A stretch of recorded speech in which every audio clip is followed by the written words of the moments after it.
NTV time, जनता की बात जनता के साथ। बड़वानी से खरीदे हथियार इंदौर से जाते समय पकड़ाया। एसटीएफ ने यूपी के तस्कर को पकड़ा, 4 पिस्तौल और मैगजीन बरामद। और एसटीएफ ने एक अंतर्राज्यीय अवैध हथियार तस्कर को पकड़कर उसके पास से 4 अवैध पिस्तौल, 1 एक्स्ट्रा मैगजीन और नकद राशि जब्त की है।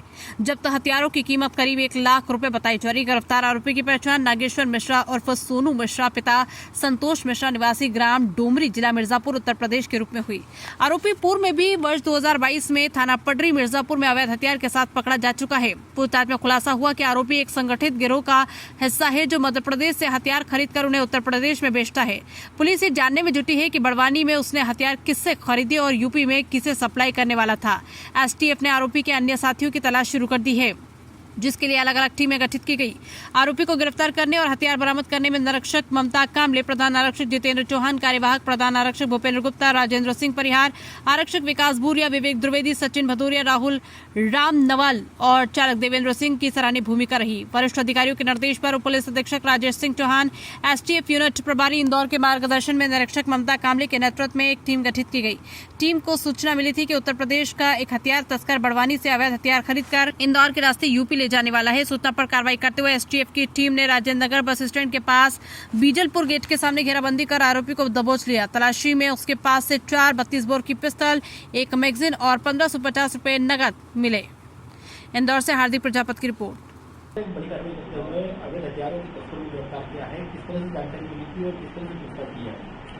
एक्चुअली शनिवार को हमें मुखबिर के द्वारा जानकारी मिली कि एक व्यक्ति है जो उत्तर प्रदेश का रहने वाला है और उत्तर प्रदेश से बड़वानी गया हुआ है और बड़वानी से हथियार लेकर इंदौर में आ रहा है, जो कि राजेंद्र नगर तरफ उतरेगा बस में। तो उस मुखबिर की सूचना पे हमने वरिष्ठ अधिकारियों को अवगत कराया और उनकी तरफ से जब हमें परमिशन मिली कि इसको आप तस्दीक करें कि सही है कि नहीं है, फिर हम लोग टीम के साथ वहाँ रवाना हुए।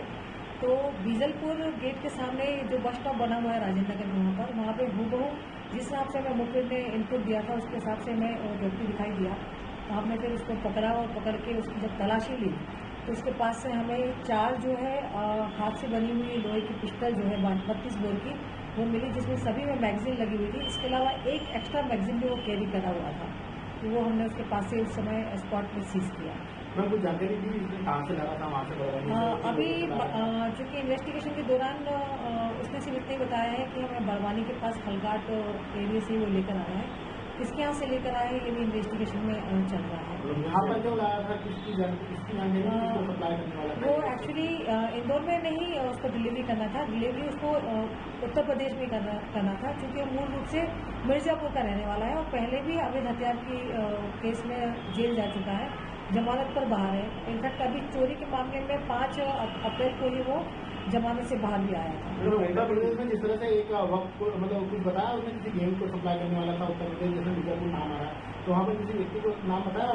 एक्चुअली कुछ अभी इन्वेस्टिगेशन के पार्ट में चल रहा है, उसको लेकर टीम भी बनी हुई है, तो विवेचना के दौरान देखेंगे अभी किसका नाम आया है, तो उस दिशा में अभी कार्रवाई चल रही है। अभी किया जा सकता है कि मध्य प्रदेश के जो अंजाड़ बड़वानी जो क्षेत्रों से अवैध रूप से हथियार विभिन्न राज्यों में जाते हैं, अभी तक के इन्वेस्टिगेशन में और इसके पहले भी जो एसटीएफ के द्वारा कार्रवाई की गई है, मूलतः बड़वानी और इस एरिया से ही हथियार लाया जाना बताया गया है। तो ये अनुमान के तौर पर हम कह सकते हैं कि इस एरिया में और कुछ और एरिया में इसमें की चीज़ें होंगी। तो ऐसा अनुमान लगाया जा सकता है कि उत्तर प्रदेश में किसी तरह की कोई गेम को सप्लाई करने के बाद वहाँ पर किसी तरह की कोई धार्मिक या इस तरह से सामाजिक तत्वों को सप्लाई करने के बाद वहाँ पर किसी उपद्रव या इस तरह से माहौल नहीं, इसका ऐसा हम अनुमान का भी नहीं कह सकते। इन्वेस्टिगेशन के दौरान जब वहाँ के कोई व्यक्ति अगर पकड़ में आते हैं और पूछताछ के दौरान कोई बात अगर आती है तो आगे इस चीज़ को हम क्लियर कर सकते हैं। अभी अनुमान का तो कुछ भी नहीं कहना जा सकता।